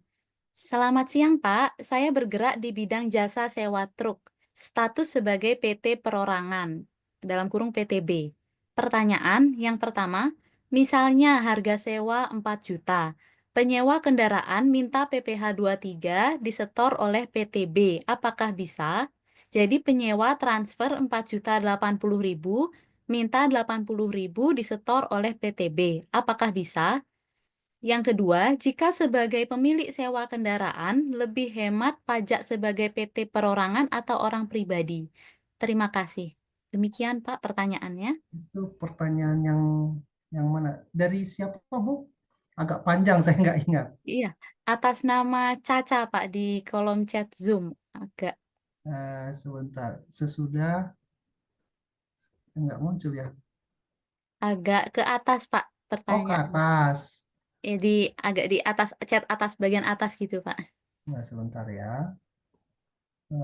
Di atas Pak Budiono tadi ya. Sebentar atau mohon izin, Pak, saya coba taruh ulang di kolom Iya, chat ya, Pak ya, iya, iya, iya. agar muncul langsung di Bapak. Eh, Sudah saya kirim ulang, Pak. Apakah sudah muncul di kolom chat Zoom Bapak? Sudah. Ya, Misalkan harga sewa 4 juta, penyewa kendaraan minta PPh 23 disetor oleh PTB. Saya bergerak di bidang jasa sewa truk, status PT Perorangan PTB. Kemudian jadi penyewa transfer 4.080.000, minta 80.000 disetor oleh PTB. Apakah bisa? Nah, itu pertama ya. Nah, yang pertama bisa, karena sebenarnya pemotongan PPh itu wajib dilakukan oleh pihak lawan transaksi, ya, bukan dilakukan oleh pihak yang memperoleh penghasilan.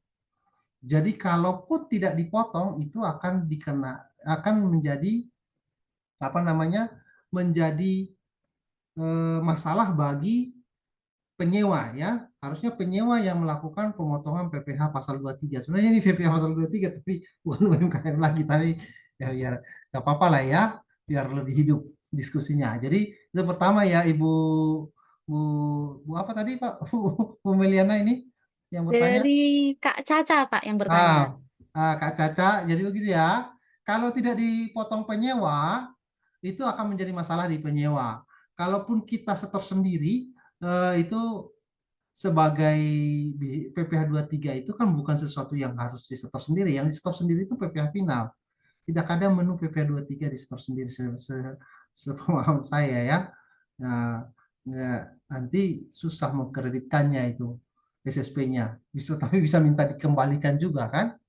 Yang kedua, jika sebagai pemilik sewa kendaraan lebih hemat pajak PT perorangan atau PT pribadi. PT perorangan dan PT pribadi tetap persero, tarifnya tetap, kalau tetap WP badan, tarifnya itu sama ya. Kalau untuk di bawah 4,8 itu 11%, kalau dia tidak UMKM ya. Kemudian di atas 4,8 itu 22%, sebagian mendapat fasilitas kalau 31E.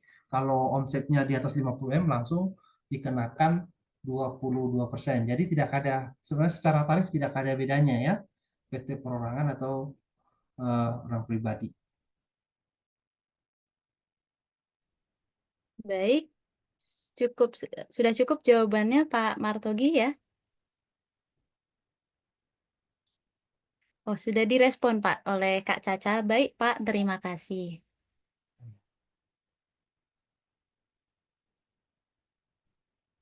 Baik, mohon maaf rekan-rekan, mengingat keterbatasan waktu yang ada, mohon maaf sesi diskusi harus kami tutup. Untuk pertanyaan-pertanyaan yang belum terjawab, nanti akan dibantu oleh panitia. Dan mohon izin Pak Martogi Ya, untuk menyampaikan poin-poin penting pada penyampaian materi siang hari ini ya Pak ya. Jadi untuk UMKM yang memenuhi kriteria, itu dikenakan tarif sebesar 0,5% berdasarkan PP 55 tahun 2022. Kriteria yang dimaksud ialah UMKM yang memiliki omset tidak lebih dari 4,8 miliar per tahun. Dan tarif 0,5% itu langsung dikalikan ke omset. Yang dapat memanfaatkan tarif ini adalah wajib pajak orang pribadi, kemudian CV, firma, atau PT, BUM desa, badan usaha milik desa, atau badan milik desa bersama. Dan khusus orang pribadi, omset di bawah atau sama dengan 500 juta itu tidak dikenakan PPh. Kemudian untuk jangka waktu pemanfaatan tarifnya untuk orang pribadi itu 7 tahun, untuk PT itu 3 tahun, dan koperasi, CV, beserta firma itu 4 tahun. Kemudian terkait pembayaran pajaknya, itu setiap tanggal 15 bulan berikutnya, dan untuk SPT masa itu tanggal 20 bulan berikutnya dilaporkan. Dan untuk UMKM juga memiliki kewajiban untuk melaporkan SPT tahunan ya Pak ya. Untuk SPT tahunan UMKM orang pribadi itu batas penyampaiannya adalah tanggal 31 Maret 2025. Saat ini kita akan memasuki sesi pemberian apresiasi dan dokumentasi. Mohon izin Pak Martogi, berikut sertifikat dari kami yang kami berikan secara simbolis melalui Zoom sebagai bentuk apresiasi atas kesediaan Pak Martogi untuk menjadi pembicara pada workshop sesi 2 ini. Jadi sertifikat penghargaan diberikan kepada Bapak Martogi Marojahan Sitinja, SEME, CPAB KP sebagai pembicara sesi 2 dalam kegiatan workshop series Excel concept for financial statement and tax report stream. Terima Baik. kasih. Terima kasih juga Pak Martogi atas informasi yang sudah disampaikan yang sangat jelas dan sangat berkaitan dengan rekan-rekan peserta siang hari ini. Kita bisa lihat dari keaktifan rekan-rekan untuk bertanya ya Pak ya. Jadi saya yakin rekan-rekan merasa sangat terbantu lewat informasi yang sudah Pak Martogi sampaikan. Terima kasih Pak Martogi. Baik, rekan-rekan peserta, sama seperti sesi 1 tadi, di sesi 2 ini kami dari panitia telah menyiapkan kuisis. Jadi rekan-rekan bisa silakan join melalui kode yang tertera di layar atau bisa juga melihat kode atau linknya melalui chat Zoom. Dan sama seperti sesi pertama, peserta dengan ranking 1 nanti akan mendapatkan hadiah dari panitia. Baik, link kuisis sudah dibagikan di kolom chat, silakan bergabung rekan-rekan dan mohon menggunakan nama yang jelas ya, nama asli agar panitia bisa mendeteksi nanti pemenangnya.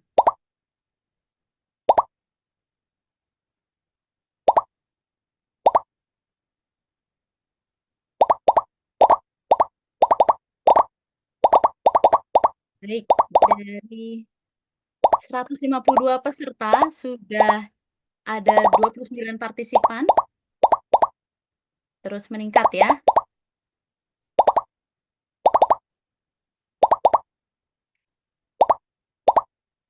Baik. Wah, semuanya semangat untuk menguji pemahaman ini, Martogi. Baik, udah 60 dan terus meningkat ya.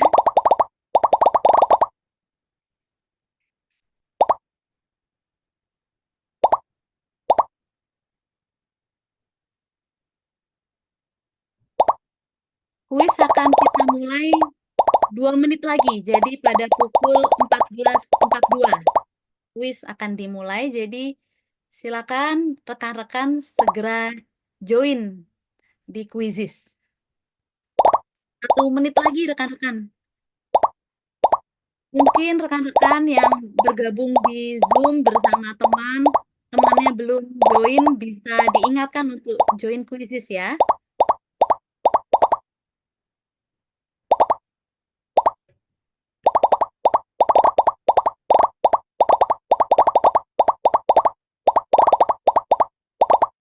Oke. Sudah terus naik 84 sekarang. Wah, luar biasa ini partisipasi dan semangat dari rekan-rekan.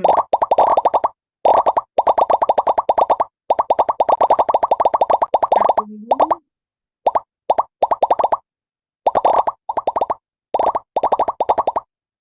1 menit lagi kuis akan segera kita mulai.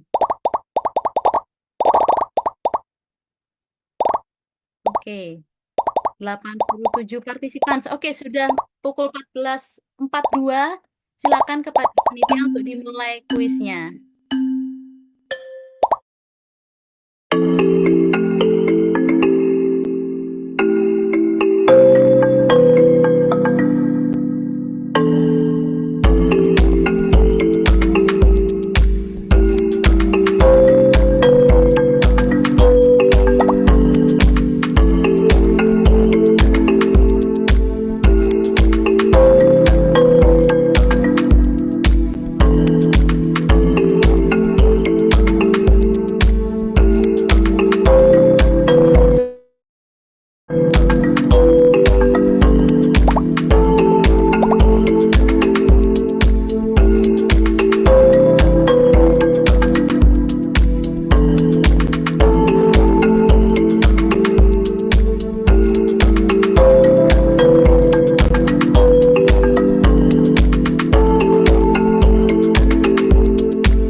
sesi kedua sudah.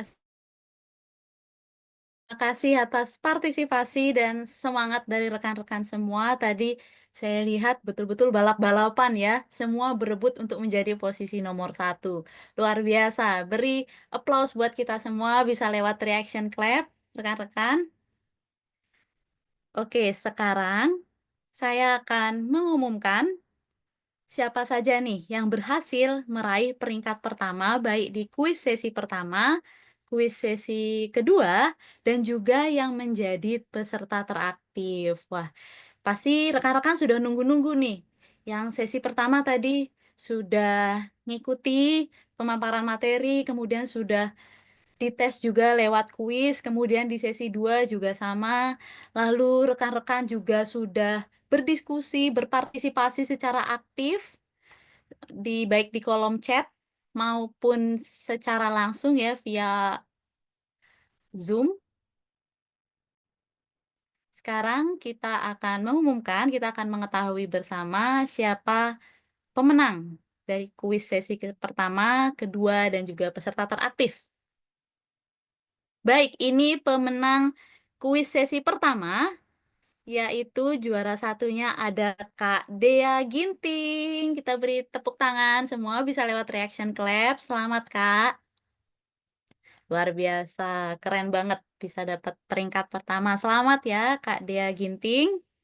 Oke, kita pindah ke pemenang sesi kedua, kuis sesi kedua yang baru saja berlangsung. Siapa nih kira-kira? Ada Kak Rahmawati. Selamat Kak Rahmawati sudah menang di sesi kedua. Untuk Kak Dea Ginting dan Kak Rahmawati, halo, apakah suara saya terdengar? Terdengar, Kak. Baik, ini suaranya Kak Rahmawati ya tadi ya? Atau Kak Dea Ginting? Dea, Kak Kak. Dea. Oh, baik. Halo Kak Dea, selamat ya Kak Dea Ginting. Sudah berhasil memenangkan kuis sesi pertama dan juga Kak Rahmawati memenangkan kuis sesi kedua. Dan selanjutnya masih ada lagi nih, selain pemenang kuis masih ada peserta teraktif. Jadi yang aktif berdiskusi, bertanya atau menanggapi selama workshop kita dari sesi pertama dan juga sesi kedua. Nah, siapakah itu? Mari kita lihat bersama. Yaitu Kak Nining Miarsi. Selamat Kak. Halo Kak Nining. Selamat siang Kak Nining.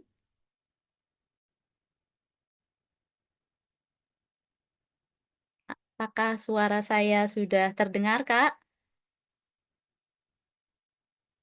Bisa memberi respon ya Kak ya. Sekali lagi selamat buat Kak Nining yang sudah menjadi peserta teraktif ya. Tadi saya juga merhatiin di kolom chat juga ini aktif banget bertanya-bertanya kepada pembicara kita. Dan Kak Nining, oh ternyata mic-nya Kak Nining belum bisa on ya, karena lagi error. Dan saya juga ingin tahu nih kesan pesan dari rekan-rekan yang sudah mengikuti workshop kita dari sesi pertama dan juga sesi kedua. Mungkin dari Kak Rahmawati, saya mau dengar nih Kak kesan pesannya Kak, atau Kak Dea Ginting. Mungkin Kak Dea Ginting dulu tadi yang sudah on mic. Halo Kak Dea.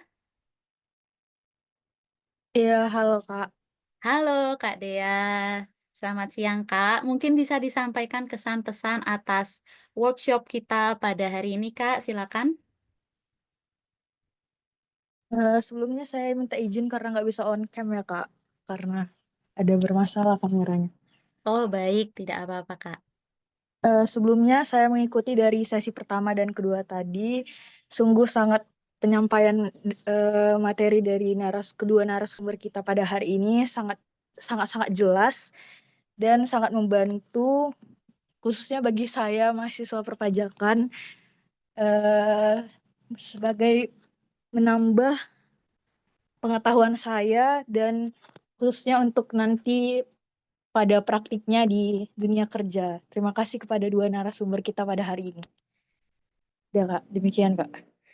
Baik, terima kasih Kak Dea. Jadi workshop hari ini sangat membantu Kak Dea ya, dan juga menambah Iya, ilmu benar sekali, pengetahuan Kak. kita semua.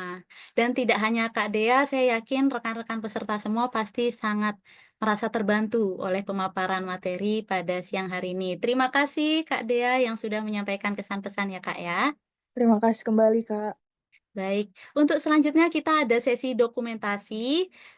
Kami persilakan rekan-rekan untuk bisa on kamera kita berfoto bersama. Oke, untuk panitia dokumentasi bisa bersiap-siap. Ini di sini ada 6 slide. Bisa on kamera dulu sebentar ya rekan-rekan.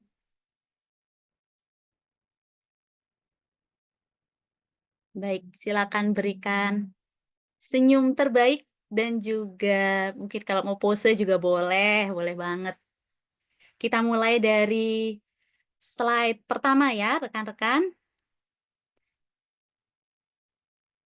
Oke, panitia sudah siap? 1, 2, 3. Oke, slide kedua. Ya, bisa on kamera dulu ya rekan-rekan. Slide kedua, silakan berpose. 1, 2, 3. Oke, yang slide ketiga. Kita berfoto bersama. 1, 2, 3. Lanjut, yang slide keempat. Slide keempat, silakan berpose. 1, 2, 3. Tahan dulu.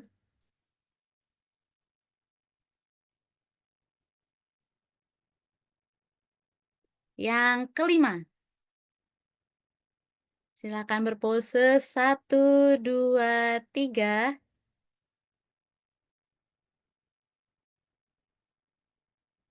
Yang terakhir, slide keenam. 1, 2, 3.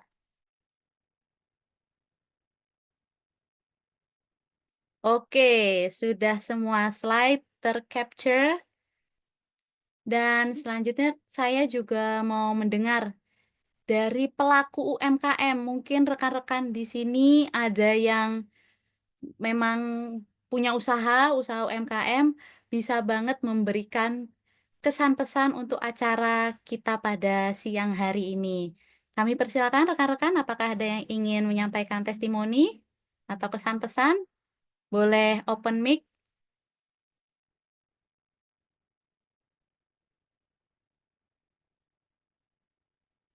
Sambil saya lihat di kolom chat Zoom. Oke, terima kasih kembali Kak Nining. Apakah dari rekan-rekan pelaku UMKM ada yang mau memberikan kesan pesan? Baik, kalau belum ada, nanti kami tunggu kesan pesannya mungkin bisa disampaikan langsung ke panitia ya rekan-rekan. Baik rekan-rekan, tak terasa rangkaian acara workshop untuk sesi pertama dan sesi kedua hari ini telah usai. Kami izin ingatkan kembali untuk mengisi link exit tiket sesi kedua. Untuk link exit tiket sudah dibagikan oleh panitia di kolom chat Zoom dan sebentar ini sudah ditampilkan oleh panitia di layar Zoom ya rekan-rekan. Jadi rekan-rekan bisa mengklik link yang dibagikan atau bisa juga men-scan barcode yang telah tertera. Sekali lagi kami mengucapkan terima kasih kepada Bapak, Ibu, dan rekan-rekan yang telah semangat dan sangat berantusias mengikuti acara ini hingga akhir, hingga selesai.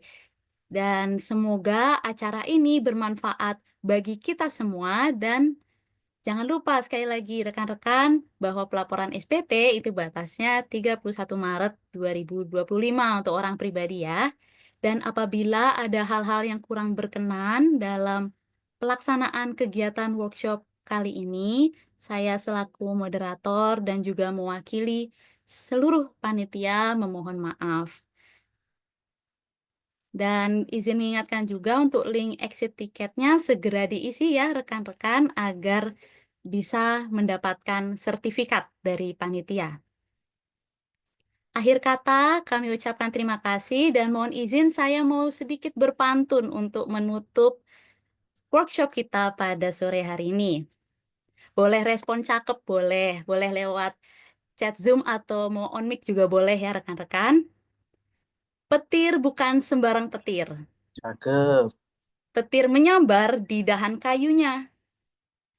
Workshop hari ini sudah berakhir. Sampai bertemu di workshop series berikutnya. Terima kasih dan selamat siang rekan-rekan.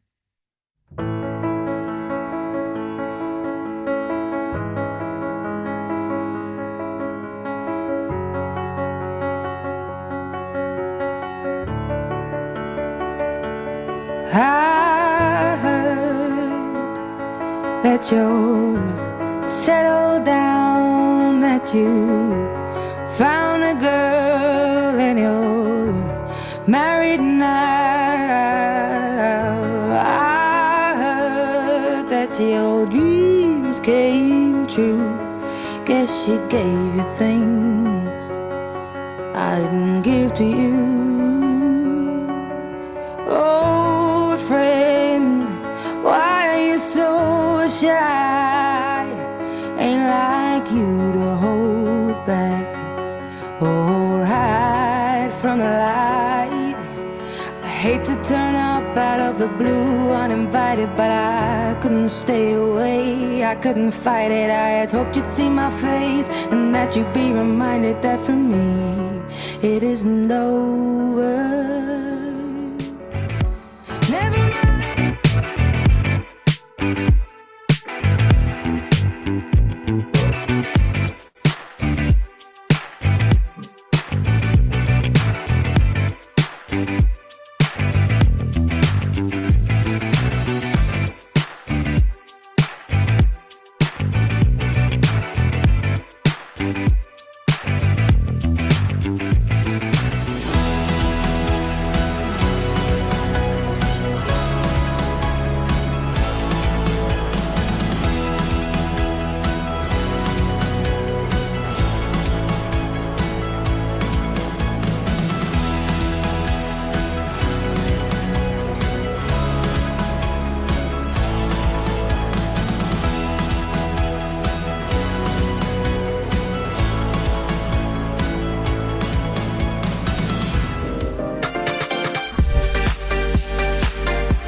Halo, nama saya Georgius Adi. Saya dari jurusan S1 PJJ Akuntansi di BINUS Online Learning.